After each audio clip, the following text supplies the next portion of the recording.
Not that I heard, but he didn't look right. And so, he had a rough night, and I probably played him too many minutes, although I think he's probably about at average or a little under.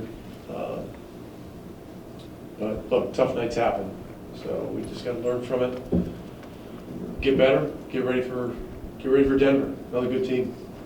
Coach, 34, 5 and 4 for Jalen Brunson. Talk about his game tonight and talk about his overall growth this season. Does everything right. He works on his craft, pays attention to detail. He was having struggles early in the year from the free throw line, and just kept grinding. And since January 1st, I'm sure he's shooting in the 80s somewhere. Yeah. This guy is 33rd pick in the draft. Pretty damn good. Rick, the standstill on the board, how do you explain what happened at the free throw? Just had an off night, and they're a team that doesn't make mistakes. They're 18 for 18 from the line. And it wasn't just Luka that struggled. Cleaver missed a couple. We've had struggles all year. Like Dirk missed one. Dirk missed 3 the last time we played at home. Sometimes that happens, but it's just it's process. It's it's trusting your routine, and we just gotta continue to put the work in. Do you see Luka being capable of being a really good free throw shooter? I mean, all aspects of his shooting. Well, last game he missed 1. Right. Out of, I don't know how many shot. He shot a bunch, didn't he? But he's been around 70% most of the years. He started out in the 80s, and then look. But he's not the only one. We've had struggles, and we're leaving money on the table when you miss 11 free throws, and the other team goes 18 for 18. So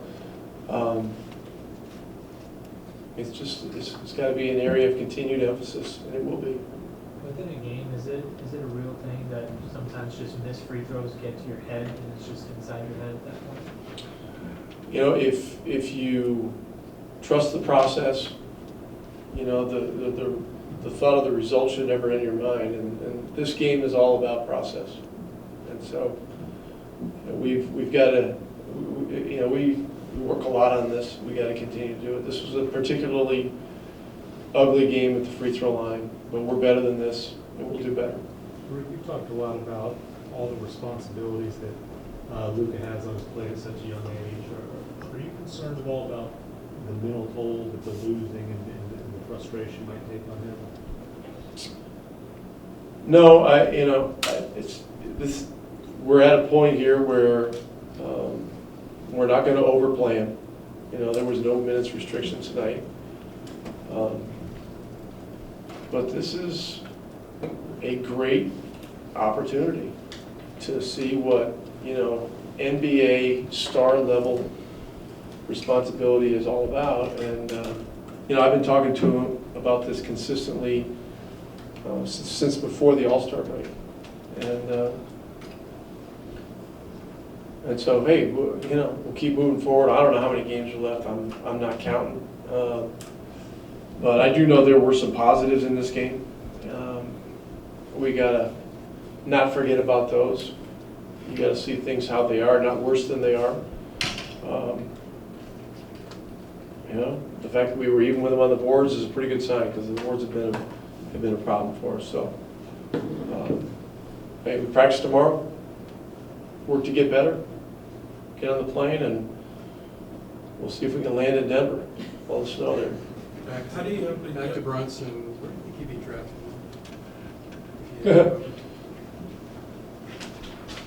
I don't know. First round. Up there somewhere. How do you help a young player like Luka cut down on the turnovers? 9 of the 14 turnovers came from Luka tonight. What do you tell him after the game, leading into the next game? We got to keep working with him. We got to keep showing him, keep teaching him. But most of his turnovers are born out of the desire to to make something good happen. And so I never overlook that. We've had a lot of young players here the last, these 3 years. And so, the metamorphosis to becoming an accomplished NBA player does not happen in 1 year. It doesn't happen overnight. And part of the litmus test is,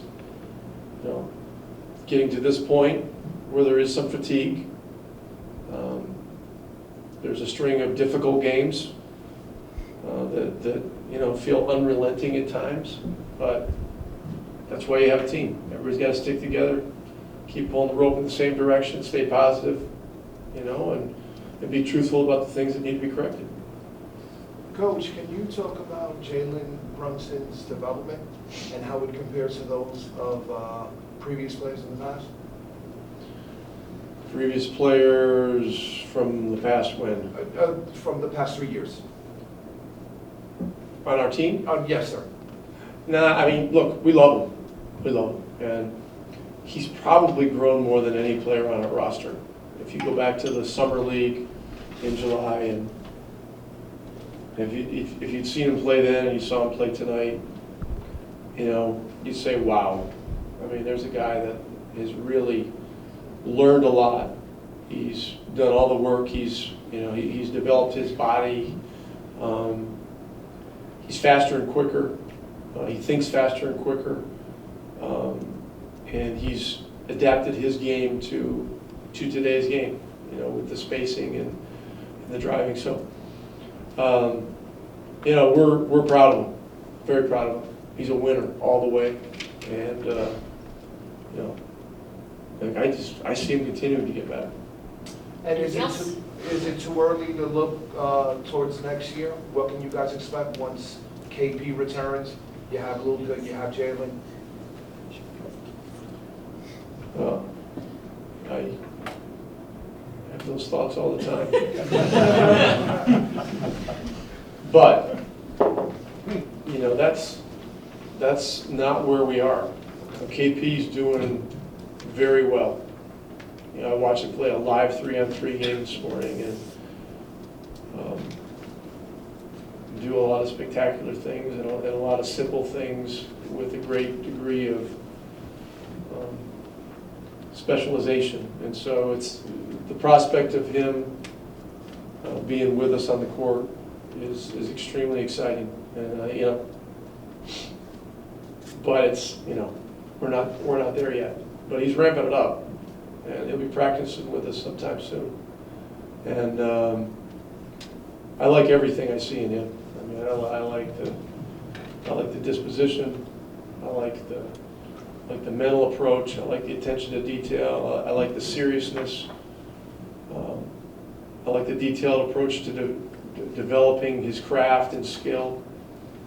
And it's certainly exciting. But right now our focus is certainly in the background on his continued recovery and development. But in the foreground, it's the guys that we have available, and we just got to keep working to get those guys better. Thank you, Coach. That's. Thank you, Sarah. Other